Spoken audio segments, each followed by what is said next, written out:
Hello everybody, I am Nijara Ahmetašević, Regional Editor for Kosovo 2.0, and this is our podcast Contexti, which is supported by the European Endowment for Democracy. Today we speak with Jasminko Halilović, a founder and director of the War Child Museum in Sarajevo. The museum was established in 2017 with the aim to present the experiences of children who lived through the war in Bosnia and Herzegovina. But it became much more than that. Small Sarajevo-based museum already in 2018 got the Council of Europe Museum Prize, one of the most prestigious awards in the world of museums. At the same time, many people who visited the museum consider it as a real treasure. Jasminko Halilović, who grew up during the war in Sarajevo, was dreaming about this museum since 2010. It started as an online platform where stories of other survivors were collected. In 2013, Jasminko published a book based on this collection of testimonies. Soon, Halilović started collecting also the specific objects that marked the memories of the war for people whose stories he was collecting. And the museum was slowly born. This year, on July 11th, a 25th anniversary of Srebrenica will be marked, and the museum prepared a special edition dedicated to children of this town. We spoke with Jasminko while he was on the field, collecting more memories and stories that nobody should forget.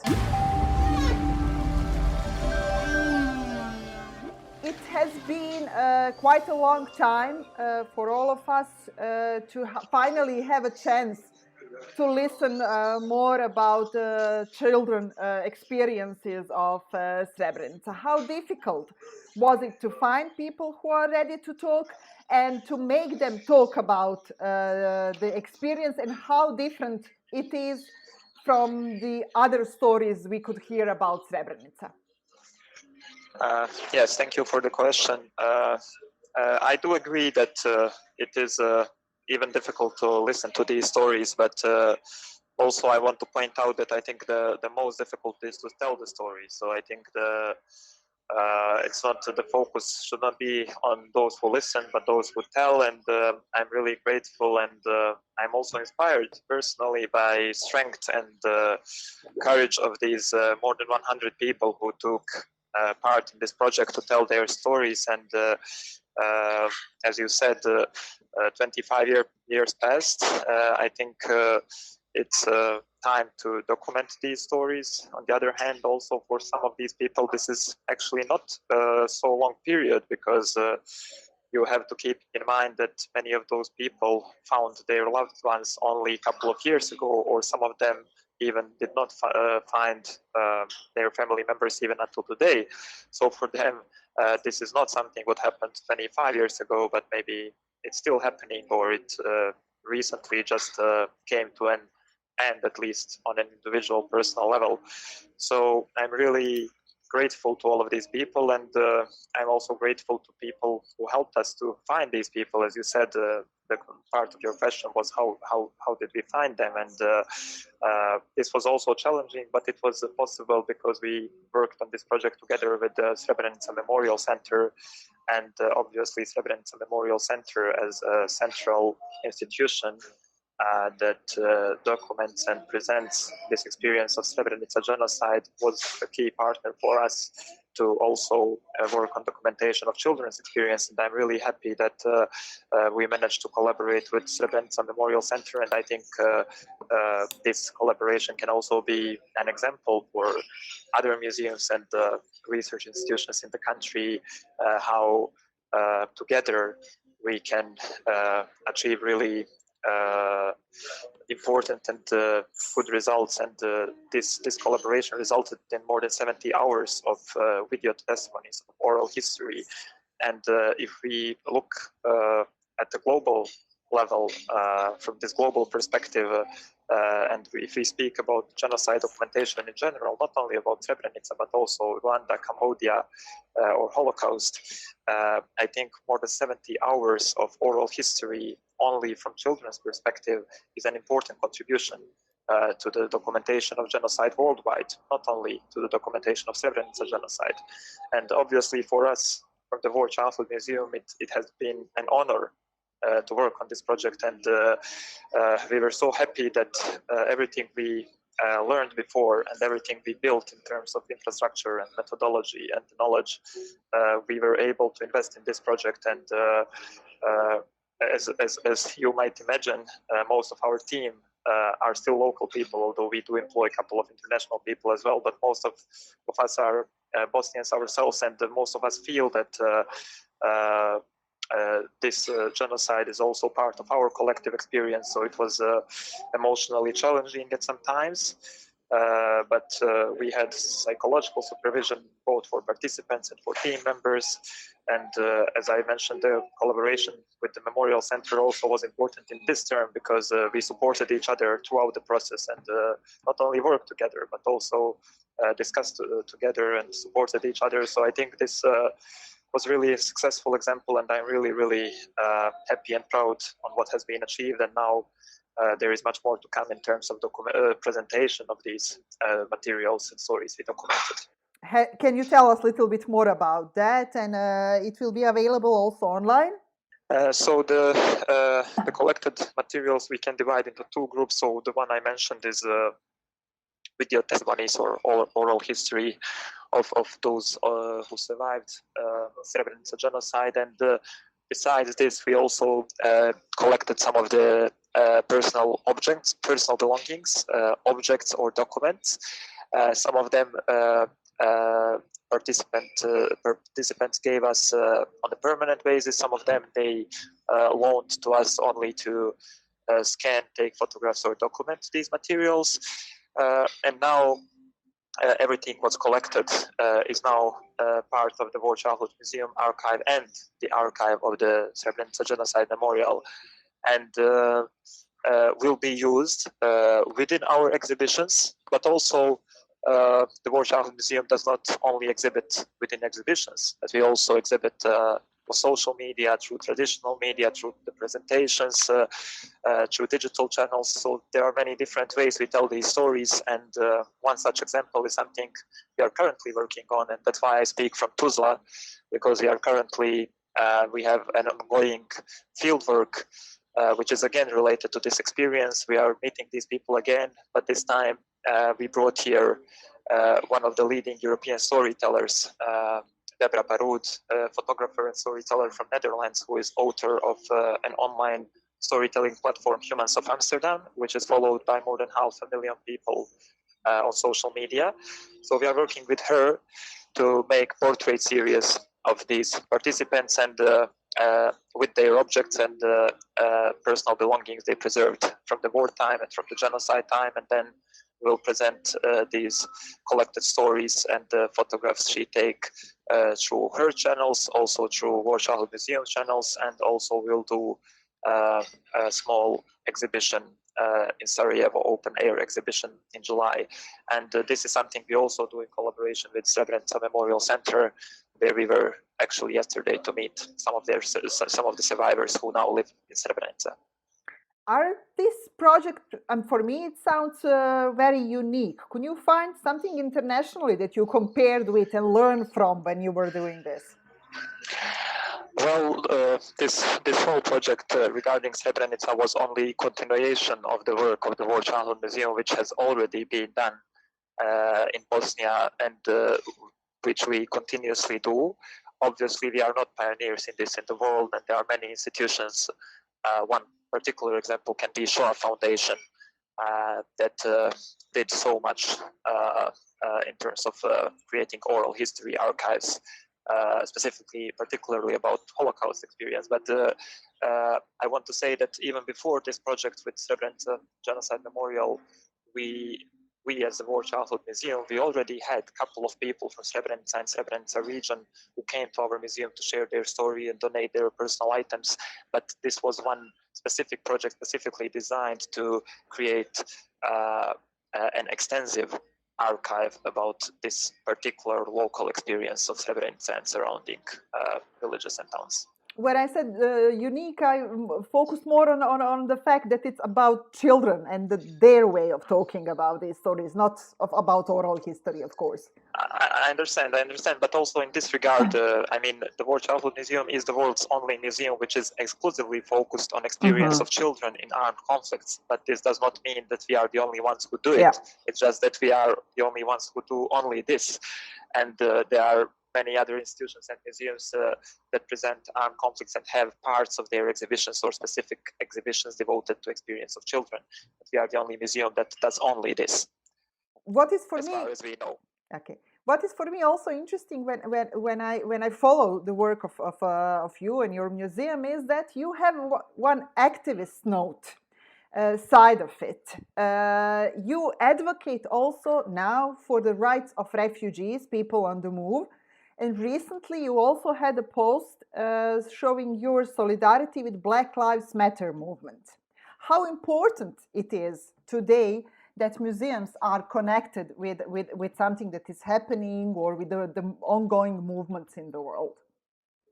The whole team of the World Childhood Museum, and including myself, really understands museums as active participants in the public discussions on all the ongoing challenges and issues we face as a society. And therefore, I think museums really have this responsibility. And I don't think this is only the responsibility of history museums or museums that deal with some similar topic in the field of human rights or anything similar. I imagine that all museums should share this responsibility, and it can even be entertainment museums promoting rights of women, maybe toy museums promoting rights of refugees. So I think any museum should share this responsibility of also reacting on current issues we face as a society. And this is not new in the museum industry. This is now already a trend over the last decade, I would say, as I'm new to the industry, but as far as I understand, this is a trend, and it's a trend that is now followed more and more with by museums from all around the world, and specifically maybe smaller museums who are more flexible in terms of what they do and how they make decisions, but now also bigger museums. One such example is Museum of Modern Art, MoMA in New York City, when people from some countries were banned by current government to enter the US, or there were created some difficulties for them to enter the US, they would add this note under the works of artists from these countries, and they would write, if this artist would like to come now to MoMA to see his artwork, he or she would not be able to because of the new government measures. So this is one example, and there are many other examples, and we really believe that museums museums are very much trusted institutions, and research shows that public trust museums more than they trust government or even media.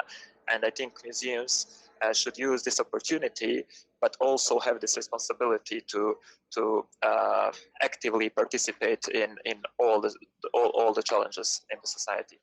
Including Black Lives Matter. For me, that was very interesting connection. How did you find connection, and what kind of support you expressed from the region? Many people in the region will say we have nothing to do with that, what's happening now, and related with Black Lives Matter movement. I think these are this example of Black Lives Matter. Which, I think these are the issues which really which go beyond any borders, and I think they are relevant everywhere. And we know well, we should be well aware that in our region there is a lot of racism, and we know that towards Roma people, for example, and towards many other communities. So I think to see Black Lives Matter movement as something distant, as something what not our issue, would be wrong. And it's not only supporting Black people in the US, it's a much broader idea of promoting equality everywhere. And in that regard, I also have to mention your support for refugees and the children on the move.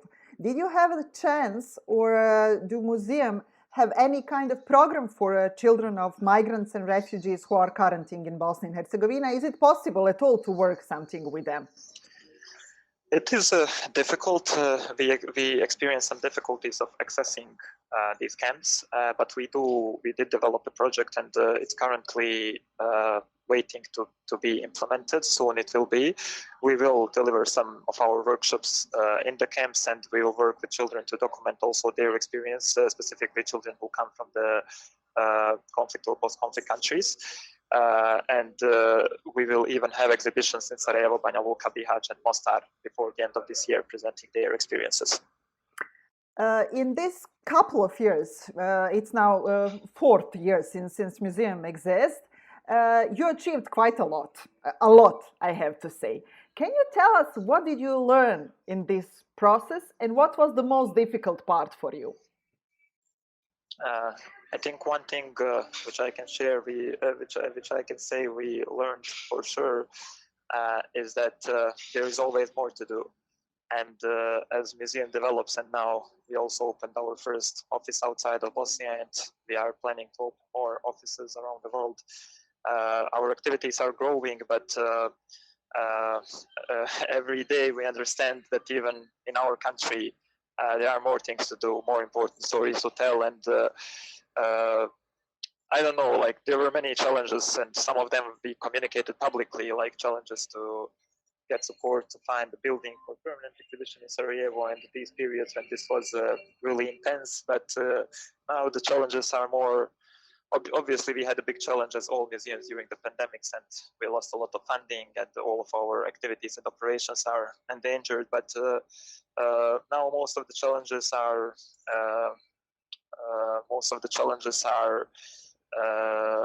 organizational ones, how to expand to other countries, how to prove our work relevant in other contexts, how to ensure long-term sustainability of the museum. So these are now questions, at least management faces, and something we need to work on over the years to come.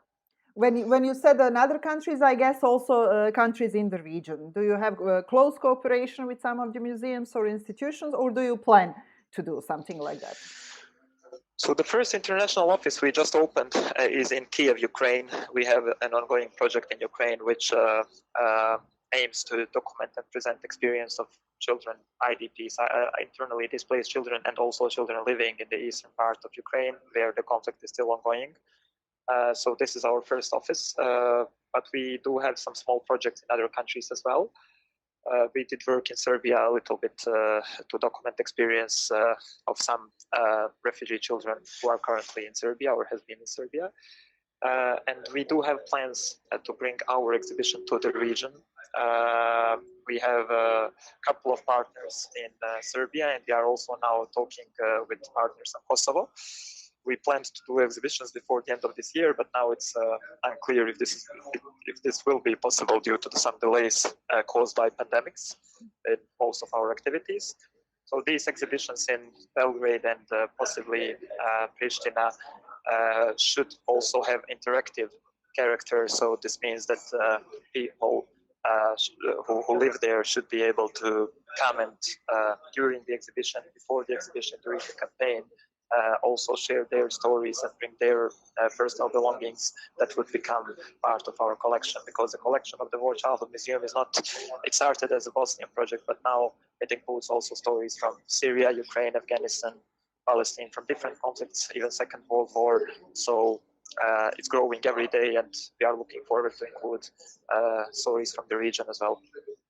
And at the end, can you tell me, somebody who visits your museum, what she or her will bring with them when they leave Sarajevo and your museum? Not in physical sense, but what is that somebody will bring with them from here? I think this is a very complex question, because we are a small museum, but we have really diverse audience, diverse in terms of age, in terms of where they come from, what is their background, what is their experience. And for all of them, I mean, what's challenging for small museums is that they don't have many exhibitions. So we don't have an exhibition for children, exhibition for this and that. We only have one exhibition. And with this one exhibition, you need to communicate all of these audiences. And we are as far I mean, so far so good. We are happy how we manage this. And regarding what people take with themselves, I think it a lot depends on their personal experience. For example, if there are local people who share this experience, I think for them the most prevalent feelings, obviously there is a feeling of some amount of sadness because they are reminded of some maybe sad events. But then again, there is this feeling of pride, but not pride because you were a child during the war, but some sense of pride that the experience of our generation is presented with dignity and integrity, and that our generation managed to survive and managed to recreate lives. And I think this is very much prevalent among people who share this experience and come to our museum. And also what we can read from the Book of Impressions from most of visitors, regardless if they are foreigners or local people, a very common word is word hope or nada. And this is something I really love about the War Childhood Museum, because we work with a very sensitive topic, and sometimes we present really sad stories, but still people who leave our exhibitions, they write very often this word hope in the Book of Impressions. And I think I really, as a founder of this museum, I feel so positive that even from these worst of times, people find courage to tell the stories in a way that will inspire hope in visitors. And I think that's so powerful. Thank you very much, and all the best with your future work. Thank you.